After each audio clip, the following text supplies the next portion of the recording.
आज हम आपको नवमांस कुंडली से संबंधित कुछ बहुत ही रोचक जानकारी देने वाले हैं।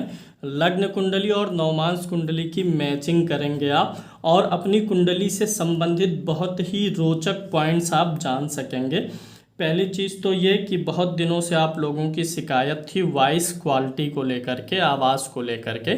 तो कृपया इस वीडियो को आप लोग देखिए पूरा और यह कंफर्म करिए कि ये जो मैं पढ़ा रहा हूँ इसमें आपको आवाज़ की क्वालिटी कैसी मिल रही है, क्योंकि इस पे हमने बहुत ही मेहनत किया है आवाज़ की क्वालिटी को सुधारने में।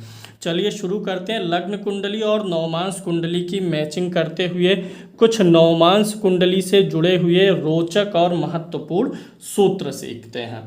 देखिए, आपको अपनी पहला सूत्र मैं बताऊंगा बिल्कुल आसान तरीके से बिना गुणा गणित के। लगन कुंडली में आप देखिए, ये जो ऊपर का चतुर्भुज होता है सबसे ऊपर, इसको पहला घर बोलते हैं, इसी को लग्न बोला जाता है। लग्न मतलब शरीर। तो आप अपनी लग्न कुंडली में देखिए कि लग्न में कौन सी गिनती लिखी है। 1 से 12 के बीच में कोई ना कोई गिनती अवश्य ही लिखी होगी। ये जो गिनतियां होती हैं ये राशि को रिप्रेजेंट करते हैं, यानी आपको देखना है कि आपका जो लगन है वह किस राशि का है। 1 से 12 के बीच में कौन सी गिनती है। जो गिनती आपके लग्न में लिखी हुई है, अगर वही सेम गिनती नवमांस में भी लिखी रहे तो इसे बोलते हैं लग्न वर्गोत्तम। क्या बोलते हैं? लग्न वर्गोत्तम। वर्गोत्तम का अर्थ समझ लीजिए, इसमें अपने आप स्पष्ट है कि वर्गोत्तम, उत्तम मतलब उत्तम, यानी कि ऐसा व्यक्ति जो है उस व्यक्ति की लग्न कुंडली जो है उत्तम हो गई है, लग्न ही वर्गोत्तम हो गया। सेम गिनती लग्न कुंडली के पहले भाव में और सेम गिनती नवमांस कुंडली के पहले भाव में हो तो लग्न वर्गोत्तम हो जाता है। मान लेते हैं किसी के लग्न कुंडली में 8 नंबर की गिनती लगन में है, वही 8 नंबर की गिनती नवमांस के भी लगन में हो जाए तो इसे लग्न वर्गोत्तम बोलेंगे। लग्न वर्गोत्तम वाला व्यक्ति शरीर से मजबूत होता है, रोगों से लड़ने की शक्ति अधिक होती है और उसके जीवन में हर प्रकार से धन हो, सुख साधन हो, संतान हो, इनका अच्छा फल ज़्यादा मिलता है। भाग्य के अनुरूप पूरा भाग्य का फल इनको मिल जाता है। अगर लग्न वर्गोत्तम हो गया तो यह बहुत ही अच्छा पॉइंट बन जाता है। तो आप लग्न वर्गोत्तम का देख लीजिए आपकी कुंडली में या आपके परिवार की किसी कुंडली में है या नहीं। अब लग्न के बाद हम अन्य ग्रहों के वर्गोत्तम को भी जानेंगे। दूसरा सूत्र हमारा जो है वह यह है, आप यह देखिए अपनी लग्न कुंडली में कौन सा ग्रह किस किस गिनती पर बैठा हुआ है। मैं यहाँ पर एक कुंडली क्रिएट कर लेता हूँ। जैसे यहाँ 8 है तो 9, 10, 11, 12, 1, 2, 3, 4, 5, 6 और 7। अब मान लीजिए किसी की लग्न कुंडली में आपका सूर्य जहाँ बैठा है उसको देखिए, जहाँ चंद्र बैठा है उसको देखिए, बुध किस गिनती पर बैठा है, गिनतियों से मतलब है किस गिनती में कौन सा ग्रह है, आप इस चीज़ को देख लीजिए अपनी कुंडली में। एक उदाहरण कुंडली मैंने आपके समक्ष बना दिया है, आप इस चीज़ को देखिए। इसमें जो है मान लीजिए कि आपकी लग्न कुंडली में शनि 11 नंबर की गिनती पर बैठा है, तो अगर वही शनि नवमांस कुंडली में भी 11 नंबर की गिनती पर बैठा हो, किसी भी भाव में बैठा हो, जरूरी नहीं है कि लग्न कुंडली में जिस भाव में बैठा हो। ये जो गिनतियां होती हैं ये भाव नहीं होते, भाव हमेशा फिक्स है। पहला भाव यही हमेशा ऊपर का होगा, ये दूसरा, तीसरा, चौथा इसी क्रम में चलता है। तो अगर आपकी लग्न कुंडली में जिस राशि में कोई ग्रह बैठा है उसी राशि में नवमांस कुंडली में भी बैठा हो, उसी राशि में अर्थात उसी गिनती में नवमांस में बैठा हो तो वह ग्रह वर्गोत्तम हो जाता है। वह ग्रह वर्गोत्तम होने का मतलब हो गया कि वह उत्तम फल देने में सक्षम हो गया। इस कुंडली में बुध 4 नंबर की गिनती पर बैठा है लग्न कुंडली में। अब मान लीजिए कि नवमांस कुंडली में भी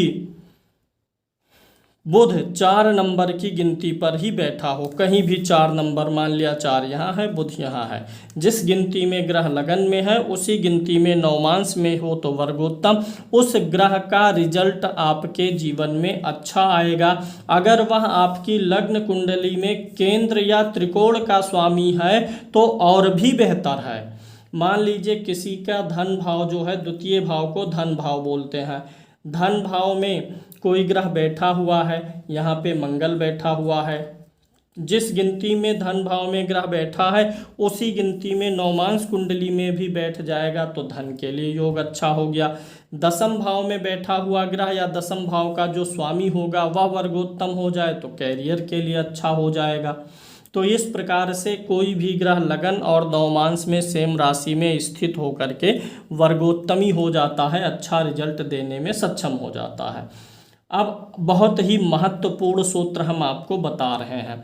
मान लीजिए कि आपकी लग्न कुंडली में कोई ग्रह नीच राशि में है। कौन सा ग्रह किस गिनती पर, गिनती मतलब राशि, नीच होता है वो मैंने यहाँ पे लिख दिया है। जैसे सूर्य, चंद्रमा, मंगल, बुध, गुरु, शुक्र, शनि, सबकी यहाँ पे नीच राशि है, यहाँ पे उच्च राशि है, और कौन सा ग्रह किस राशि का स्वामी है यहाँ पर लिखा गया है। अब मान लीजिए किसी की कुंडली में कोई भी ग्रह, जैसे सूर्य को हम इस उदाहरण में ले लेते हैं, सूर्य 1 नंबर पर उच्च का होता है, जहां 1 नंबर लिखा है वहां पे सूर्य बैठा है, उच्च का है लगन कुंडली में। अगर कोई ग्रह लगन कुंडली में उच्च का है लेकिन नवमांश में नीच का हो जाए तो वह ग्रह उच्च का फल नहीं दे पाएगा, वह ग्रह सामान्य रिजल्ट देने लगेगा। लग्न कुंडली आप ऐसे जानिए कि this is tree and navamsha kundali is fruit, यह पेड़ है और यह उसका फल है। Lagna kundali is the outer portion of our body and navamsha kundali is the inner strength of the body. लग्न कुंडली जो है यह बाहरी शरीर है, नवमांश उसकी ताकत है। तो कोई ग्रह अगर लगन में उच्च का है, नवमांश में नीच का हो गया तो उसका फल कथन क्या हो जाएगा, सामान्य रिजल्ट देगा या सामान्य से कम ही दे पाएगा। लेकिन अगर इसी का विपरीत हो जाए, जैसे मान लीजिए लगन कुंडली में कोई ग्रह नीच का है, गुरु 10 नंबर की गिनती पर नीच का होता है, सूर्य 7, चंद्रमा 8, मंगल 4, बुध 12, अगर आपकी लग्न कुंडली में कोई ग्रह इन गिनतियों पर बैठा है तो नीच का है, इन गिनतियों पर बैठा है तो वह उच्च का है। 7 नंबर पे शनि उच्च का है, यहाँ पर शनि लिखा गया, 7 नंबर की गिनती पर कहीं भी शनि बैठा है तो उच्च का है। लेकिन अगर वही शनि नवमांश कुंडली में 1 नंबर की गिनती पर बैठ गया तो नीच का है, शनि 1 नंबर में नीच होता है। यानी अगर कोई ग्रह नवमांश में नीच का हो, लगन में नीच का हो और नवमांश में उच्च का हो जाए तो वह आपको उत्तम फल प्रदान करेगा, अच्छा फल देगा, क्योंकि बाहर से तो वह सुंदर नहीं है लेकिन अंदर से वह एक नोबेल ग्रह आपके लिए होने वाला है। लग्न जो है ये हमारी बॉडी है, बॉडी हमारी जो बनी हुई है और उसका अंदर का जो क्वालिटी है वो नवमांश है। तो अगर कोई ग्रह लगन में उच्च का है, नवमांश में नीच का है तो सामान्य फल या खराब फल भी दे सकता है।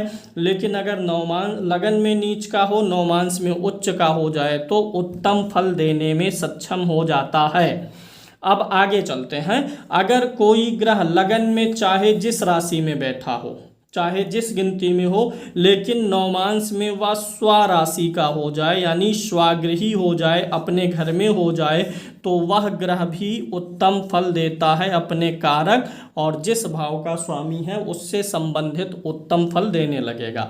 जैसे अगर मान लीजिए इस कुंडली में सूर्य कहीं भी बैठा है, सूर्य यहाँ पर बैठे हुए हैं 11 नंबर की गिनती पर, लेकिन यही सूर्य नवमांश में 5 नंबर की गिनती पर, चंद्रमा 4, मंगल 1, 8, बुध 3, 6, गुरु 9, 12, शुक्र 2, 7, शनि 10, 11 नंबर की गिनती पर नवमांश में हो तो वे स्वराशि के हैं और वे मधुर फल देंगे।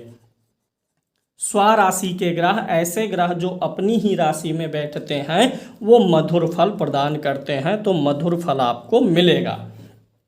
अगर कोई भी ग्रह लग्न कुंडली में चाहे जिस राशि में है, नवमांश कुंडली में मित्र के घर में होगा, कोई भी ग्रह नवमांश में मित्र के घर में होगा तो अच्छा फल देगा और शत्रु के घर में होगा तो खराब फल देगा।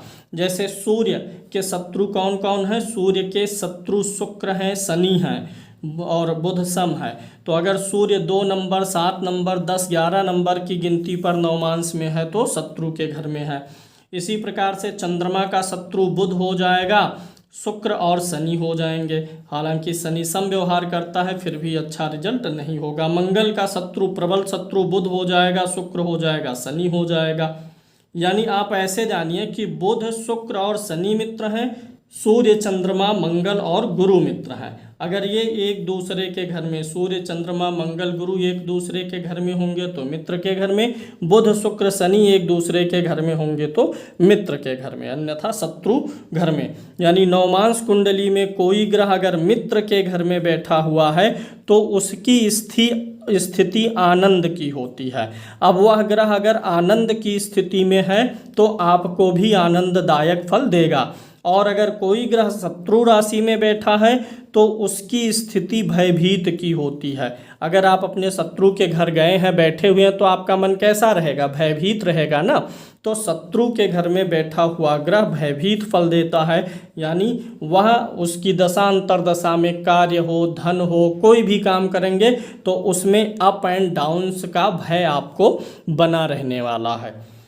अगले सूत्र पे चलते हैं। बहुत ही रोचक सूत्र और नया सूत्र मैं बता रहा हूँ। इतने सारे सूत्र तो बहुत से लोग जानते भी रहे होंगे, एक नया सूत्र मैं आपको बताता हूँ। आप यह देखिए कि आपकी नवमांश कुंडली में जो पहला भाव है, जो लगन है, उसमें कौन सी राशि है।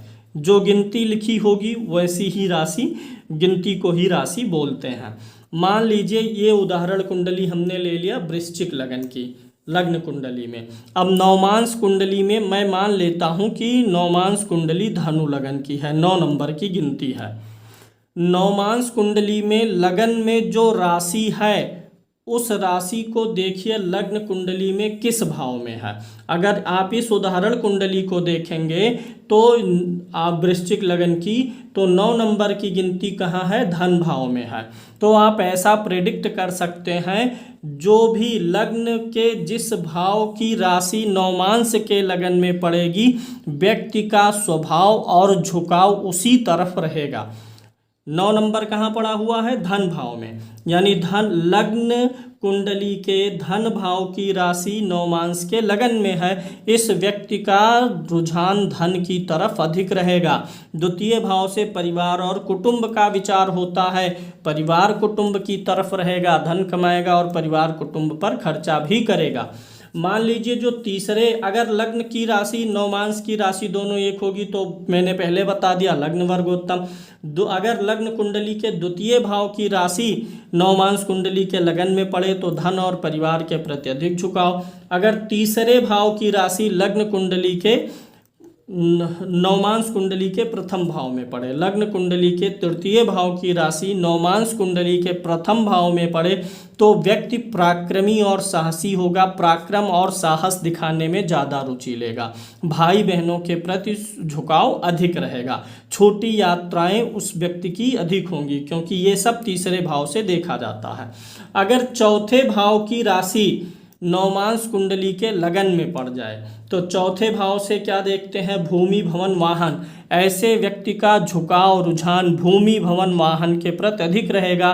व्यक्ति गाड़ियों का शौकीन, जमीन खरीदने का शौकीन। हालांकि कुंडली में जो धन राजयोग होगा फल उसी के अनुरूप मिलेगा, लेकिन व्यक्ति का स्वभाव ये आप जान सकते हैं। अगर किसी व्यक्ति के छठे भाव की राशि लगन में पड़ जाए, छठा भाव किसका होता है?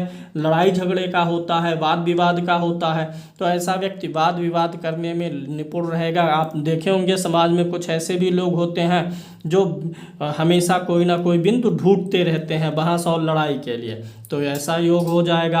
अगर सप्तम भाव की राशि यहाँ पर पड़ जाए तो व्यक्ति पार्टनरशिप के लिए लालायित रहेगा, बिजनेस के लिए लालायित रहेगा और पत्नी अनुरागी रहेगा। इस प्रकार से आप जान सकते हैं। दसम भाव की जो लग्न कुंडली की जो दसम भाव की राशि है, अगर वह नवमांश कुंडली के लगन में पड़ जाए तो दसम भाव किस चीज़ का है? कर्म का है। ऐसा व्यक्ति कर्म प्रधान हो जाएगा, काम करने में, नाम कमाने में और हमेशा जो है पुरुषार्थ करने में भरोसा रखेगा। नवम भाव की जो राशि है अगर वह पड़ जाए, नवम भाव की राशि अगर नवमांस के लगन में पड़े तो नवम भाव किसका है? भाग्य का, यानी भाग्य की ही राशि नवमांस के लगन में है। व्यक्ति जो कुछ हासिल करेगा भाग्य के बल पे, मेहनत करेगा, पुरुषार्थ करेगा, लेकिन जब वह मेहनत करेगा तो भाग्य अवश्य ही उसको पीछे से सपोर्ट दे देगा।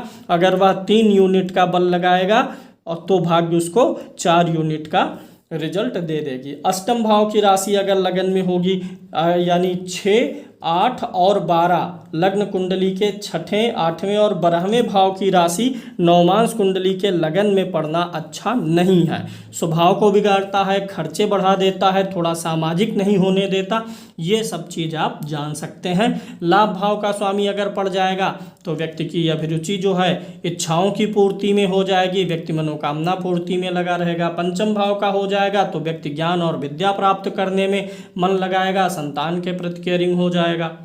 तो ओवरऑल मैंने आपको ये बताया। अब अगले सूत्र पे चलेंगे कि अगर आपके नवमांस कुंडली में, बहुत ही रोचक सूत्र यह भी है, लगन कुंडली आपने देख लिया कि व्यक्ति मांगलिक नहीं है, वैवाहिक जीवन ठीक है, सप्तम भाव ठीक है, तो आप यह देखिए कि क्या नवमांस कुंडली का जो चतुर्थ भाव है, सबकी कुंडली में चौथा भाव यही होगा, नवमांस कुंडली के चतुर्थ भाव में कोई क्रूर ग्रह तो नहीं है या क्रूर ग्रह की दृष्टि तो नहीं है। अगर नवमांस कुंडली के चतुर्थ भाव में क्रूर ग्रह हो, क्रूर ग्रह में कौन से आएंगे? शनि, मंगल, सूर्य, राहु, केतु, ये क्रूर ग्रह में आएंगे। तो अगर नवमांस कुंडली के 4th हाउस में शनि, मंगल, सूर्य, राहु, केतु हो या इनकी दृष्टि हो तो वैवाहिक जीवन में तकरार होता रहेगा। और अगर लग्न कुंडली से भी वैवाहिक जीवन के खराब होने का योग मिल जाए, मांगलिक हो, सप्तम में नीच का ग्रह हो, सप्तम 6, 8, 12 में हो, यहाँ भी क्रूर ग्रह बैठा हो लग्न कुंडली के सप्तम में, तो आप इस चीज़ को एक बार जरूर मिलाइए। अगर यहाँ से वैवाहिक जीवन खराब दिख रहा है तो नवमांस कुंडली के चौथे भाव को भी देख लेना चाहिए। शुभ ग्रह बैठा होगा, शुभ ग्रह की दृष्टि होगी तो वैवाहिक, क्योंकि ये चौथा भाव किसका होता है? सुख का, और नवमांस कुंडली दाम्पत्य के लिए देखा जाता है, तो दाम्पत्य का सुख यानी चौथा भाव, चौथे भाव में शुभ ग्रह होगा, शुक्र हो, गुरु हो, बुध हो और चंद्रमा हो, तो ये अगर बैठे हैं या इनकी दृष्टि है तो वैवाहिक सुख बढ़ाएंगे, और अगर ये बैठे हों तो तकरार, कलह और वाद विवाद अनावश्यक करवाएंगे। यह सूत्र भी आपको समझ में आ गया होगा। अगला सूत्र यह है कि अगर नवमांस कुंडली का जो लग्न है, नवमांस कुंडली का जो लग्न है, अगर वहाँ पर यानी इस पहले भाव में कोई ग्रह नीच राशि में बैठा हो, अगर सूर्य बैठा हो 7 नंबर की गिनती पे, चंद्रमा 8 नंबर की गिनती पर इसी भाव में, मंगल 4 नंबर की गिनती पर, बुध 12 नंबर की गिनती पर, गुरु 10 नंबर की गिनती पर, शुक्र 6 नंबर की गिनती पर, शनि 1 नंबर की गिनती पर यहाँ पर बैठा हुआ हो तो, और एक चीज़ और, अगर बैठा हुआ हो तो क्या होगा कि आपका जो साथी होगा, जीवन साथी होगा, वह बेकार होगा, खराब स्वभाव का होगा, आपकी शादी जो है सही मैचिंग में नहीं हो पाई है, यानी जीवन साथी अच्छा नहीं होता, ऐसा कह सकते हैं। दूसरा एक सूत्र और है, जो नवमांस कुंडली का स्वामी बना लग्न का, नवमांस के लग्न में अगर नीच का ग्रह बैठा हो तो एक कारण तो ये बनेगा खराब जीवन साथी के। दूसरा, अगर नवमांस कुंडली के लग्न का स्वामी जो है वह नीच राशि में हो, जैसे यहाँ मान लिया नवमांस कुंडली के लगन में 9 नंबर लिखा हुआ है, तो 9 का स्वामी कौन होता है? गुरु। अब आपको देखना है कि क्या नवमांस कुंडली में ही वह गुरु नीच का तो नहीं है, कहीं 10 नंबर की गिनती पर तो नहीं बैठा है। नवमांस कुंडली के लगन में 5 नंबर लिखा, 5 का स्वामी कौन है? सूर्य। अब पूरी नवमांस कुंडली में कहीं भी सूर्य 7 नंबर पर बैठा है तो नीच का है, तो भी खराब जीवन साथी मिलेगा। अगर ये दोनों स्थितियां हो जाएं, लगन में भी नवमांस के बैठा हुआ ग्रह नीच का हो और लग्नेश भी नीच का हो, तो आपका दुर्भाग्य है कि आपको बहुत ही खराब जीवन साथी मिलेगा। दोनों में से एक नीच होगा, एक सही होगा तो मिला जुला असर मिलेगा, लेकिन दोनों ही स्थितियों में खराब आ गया तो आपका ये दुर्भाग्य है, आपको झेलना पड़ेगा। अभी मैंने आपको वर्गोत्तम बताया था शुरू में कि कोई भी ग्रह लग्न में जिस राशि में है नवमांश में उसी राशि में हो तो वर्गोत्तम हो जाता है। इस वर्गोत्तम को राशि वर्गोत्तम बोलते हैं। अब एक मैं बहुत ही गोपनीय सूत्र बताने चल रहा हूँ, इसको ध्यान से समझिए। राशि वर्गोत्तम मैंने बताया, इसी प्रकार से तत्व वर्गोत्तम होता है। क्या तत्व? हर ग्रह का एक तत्व होता है, तत्व वर्गोत्तम। जो भी राशियां हैं 1 से 12 तक, यहाँ देखिए 1 2 3 4 5 6 7 8 12 राशियों को मैंने लिख दिया है। ये जो 12 राशियां हैं इनके स्वभाव हैं, जैसे 1 नंबर 5 नंबर और 9 नंबर की गिनती जो होती है ये अग्नि तत्व की होती है। मेष सिंह धनु अग्नि तत्व की है। और 2 6 10 वृष कन्या और मकर पृथ्वी तत्व की हैं। 3 7 11 ये वायु तत्व की राशियां हैं। 4 8 12 जल तत्व की राशियां हैं। इसको मैं याद करने का तरीका भी बता देता हूँ। किसी राशि का तत्व क्या है, इसे कैसे याद रखेंगे, ऐसे आप अंगुलियों पे गिन के याद कर सकते हैं। देखिए ऐसे गिनिए, 12 राशियाँ होती हैं, मेष वृष मिथुन कर्क सिंह कन्या तुला वृश्चिक धनु मकर कुंभ मीन। ये इन्हीं 4 अंगुलियों पर 12 राशियों को रख लीजिए, फिर रिपीट करते रहिए और याद कर लीजिए अपवज। आ पा वा जा। आ मतलब अग्नि, पा मतलब पृथ्वी, वा मतलब वायु, जा मतलब जल। जो अपवज जिस अंगुली पर जो राशि पड़ेगी वही तत्व हो जाएगा। आपको जानना है कि 6 नंबर की राशि क्या है, तो 6 गिनिए, पहले कहाँ आएगा, 1 2 3 4 5 6 यहाँ पड़ा। और याद करने के लिए मैंने क्या बोला था, अपवज। आ पा यानी पा मतलब पा यहाँ पर पड़ा। पा से पृथ्वी, आ से अग्नि, वा से वायु, जा से जल। इस प्रकार से आप राशियों का स्वभाव याद रख सकते हैं। अगर आपकी लग्न कुंडली में कोई ग्रह अग्नि स्वभाव वाले अग्नि तत्व की राशि में बैठा है और नवमांश में भी अग्नि तत्व की राशि में बैठा है तो उसे तत्व वर्गोत्तम कहेंगे। लगन कुंडली में मान लीजिए कि गुरु आपका 5 नंबर की गिनती पर है। अब ये 5 नंबर की गिनती किस में आती है, अग्नि में। अब वही गुरु नवमांश कुंडली में भी अग्नि वाली ही राशि पर हो, जैसे 1 5 9 किसी भी राशि पर हो, 1 पर हो, 5 पर हो, 9 पर हो, तो गुरु तत्व वर्गोत्तम हो गया। यानी लग्न कुंडली में भी अग्नि में है और नवमांश में भी अग्नि में है।